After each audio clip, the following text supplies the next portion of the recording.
השתבח שמו לעד של בורא עולם. אנחנו מדברים על קריאת המגילה. כאשר אנחנו קוראים את המגילה, לפני שאנחנו מברכים את הברכות, דהיינו השליח ציבור שקורא את המגילה, הוא צריך לפתוח את המגילה ואז הוא מברך את ברכות המגילה לפניהם.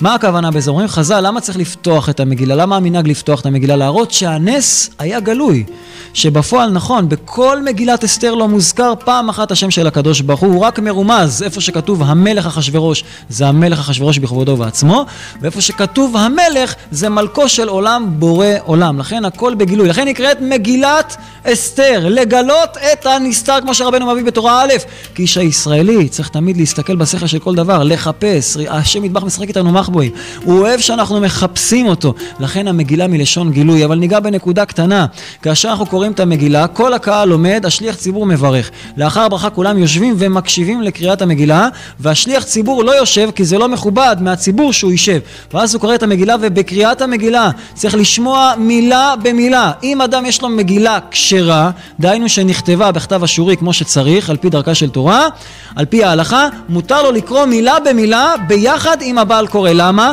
חז"ל דורשים קושיה גדולה, שתי קולות לא נשמעים. אז פה לכאורה, מתי שקוראים בתורה בשבת, אסור לי לקרוא ביחד עם השליח ציבור. למה? שתי קולות לא נשמעים. אבל במגילה, איך זה נשמע?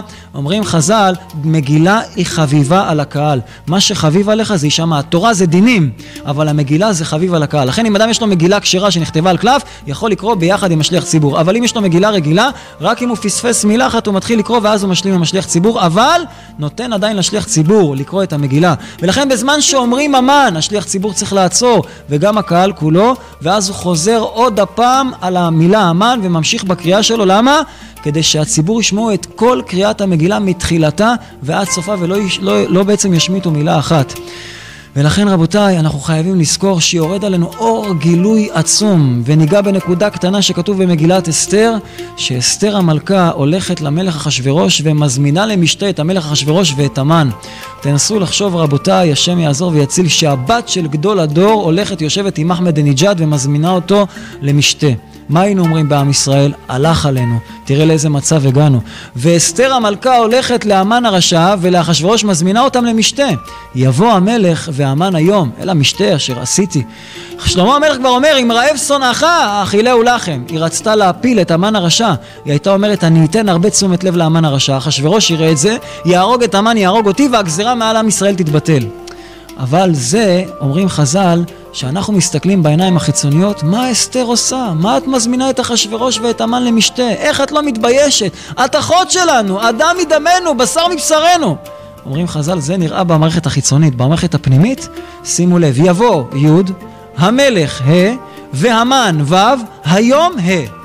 היא עשתה פה קישור, י' ק' ו' ק'. היא חיברה את שם השם. בשיא הטומאה, המלך אחשוורוש והמן יושבים ביחד, בשיא הייאוש, היא מראה לך שם השם מאיר. או זה אומר רב נחמן מברסלב, תדע לך בירידה הכי נמוכה, שם האור האלוקי בוקע הכי גדול, ואז נפתח עליך שפע. שיהיה לכם פורים שמח והרבה טוב, כל טוב.